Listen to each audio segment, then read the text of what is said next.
নমস্কাৰ মই এইবাৰ BPF দলৰ পৰা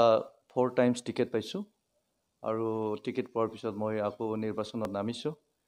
34 নং খালিন্দৰ সমষ্টি হয় 34 নং খালিন্দৰ সমষ্টিৰ মই মনোনীত প্ৰাৰ্থী হয় BPF দলৰ এইবাৰ মই নিৰ্বাচনত নামিছোঁ আচলতে সোশ্যাল মিডিয়াৰ পৰা মই দূৰত আছিলোঁ সঁচাকৈ কথাটো এইটো সঁচা সোশ্যাল মিডিয়াৰ পৰা মই দূৰত আছিলোঁ মানে সোশ্যাল মিডিয়াত মই দেখা দি কাম কৰা তেনেকা ইচ্ছা নাছিল মোৰ আৰু সোশ্যাল মিডিয়াত তেনেকুৱা ইমান পাব্লিছ বা পপুলাৰ হোৱাৰ মোৰ ইচ্ছা নাছিল কিন্তু ৰাইজে কৈছে আপোনাৰ সেইবিলাক দেখা নাপায় আপুনি কিয় ৰিপ্লাই নিদিয়ে সেইটো কৈ আছে সেইকাৰণে আজি আপুনি হুদাৰ কাৰণে মই ৰিপ্লাই দিছোঁ নহ'লেতো মই সোশ্যাল মিডিয়াত তেনেকৈ ৰিপ্লাই দিয়া মানুহ নহয়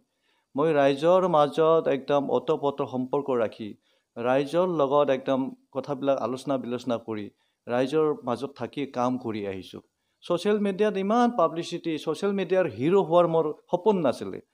সোশ্যাল মিডিয়াত হিৰো কোনে হৈছে সোশ্যাল মিডিয়াত এই অপচনৰ মানুহবিলাকে বিৰাট ভাইৰাল কৰিছে বিৰাট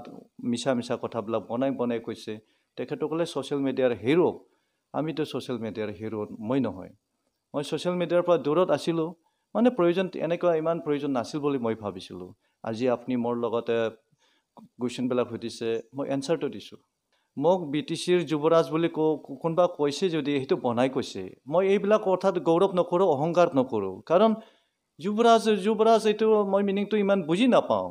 মই মোক বা কিয় যুৱৰাজ বুলি কয় কিয় বা বনাই বেছি কয় মই সেইটো বুজি নাপাওঁ কিন্তু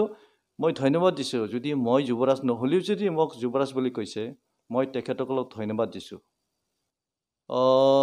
BTC দুৰ্নীতি হোৱা বুলি UPPL দলৰ মানুহবিলাকে কৈছে আৰু অন্য দলৰ মানুহবিলাকে কৈছে আমি শুনিছোঁ জানিছোঁ কিন্তু সঁচাকৈ BTC দুৰ্নীতি হোৱা নাইতো উন্নয়নৰহে কাম হৈছে 15 বছৰত যিখিনি উন্নয়ন হৈছে সেইটোতো আপোনালোকে দেখিছে প্ৰমাণ খতিয়ানটো ৰাইজৰ মাজতে আছে আগতে 15 বছৰৰ আগত একোৱেই নাছিল যেতিয়া BTC নাছিল BPF দল নাছিল যেতিয়া আমি প্ৰতিনিধি নাছিলোঁ BTCতনো কি আছিল ইমান উন্নয়ন হোৱাৰ পিছত তেখেতসকলে দুৰ্নীতি হোৱা বুলি কৈ আছে সেইটো এটা পলিটিকেল ডায়লগ তেখেতসকলৰ এটা বাহানা তেখেতসকলৰ কোনো ইস্যু নাই যে ৰাইজৰ মাজত কি ইস্যু লৈ যাব সেইকাৰণে তেখেতসকলে কৈছে BTC দুৰ্নীতিৰ বাহিৰে একোৱেই হোৱা নাই যদি একোৱেই হোৱা নাই BTCত উন্নয়নৰ কাম কেনেকৈ হ'ল আৰু আমাৰ খালিংদুৱাৰ সমষ্টিত দুৰ্নীতি হোৱা নাই মই কৈছোঁ 15 বছৰ মই যিটো ছিষ্টেমত কাম কৰিছোঁ 15 বছৰ ধৰি মই যিটো সুচাৰুৰূপে কাম কৰি দেখাইছোঁ সেইটোতো খতিয়ান প্ৰমাণবিলাক আমাৰ চকুৰ আগত ৰাইজৰ চকুৰ আগত আছে খালিংদুৱাৰত দুৰ্নীতি হোৱা নাই কিন্তু UPPL দলৰ মানুহবিলাকে কি নকয়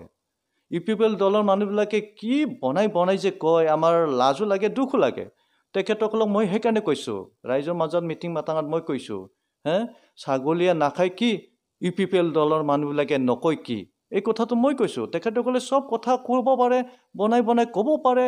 এই ছাগলী যে সব বস্তু খায় ঠিক তেনেকুৱা ধৰণৰ মানুহ তেখেতসকলে উন্নয়ন হৈছে দুৰ্নীতি হোৱা নাই আমাৰ ভৱিষ্যত পৰিকল্পনা বহুত আছে আমি 15 বছৰত যিখিনি কৰিলোঁ সেইটোতো আমাৰ খতিয়ান প্ৰমাণ প্ৰুফটো ৰাইজৰ মাজত আছে ৰাইজৰ চকুৰ আগত মাজতে আছে প্ৰমাণটো আমি দিছোঁ 15 বছৰত আমি কি কৰিলোঁ নকৰিলোঁ পৰিকল্পনাটো হ'ল আমাৰ 15 বছৰৰ যিখিনি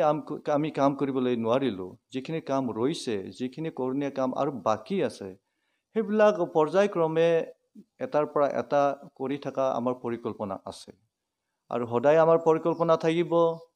সকলো জাতি জনগোষ্ঠীক সকলো মানুহক আমি পলিটিকেল সেফগাৰ্ড দি ৰাজনৈতিক সুৰক্ষা দি আমি তেখেতসকলক একদম শান্তি পৰিৱেশ ৰাখাৰ কাৰণে আমাৰ পৰিকল্পনা আছে কাৰণ BTC আমি বহুত সংগ্ৰাম কৰি চুক্তি কৰা হৈছিলে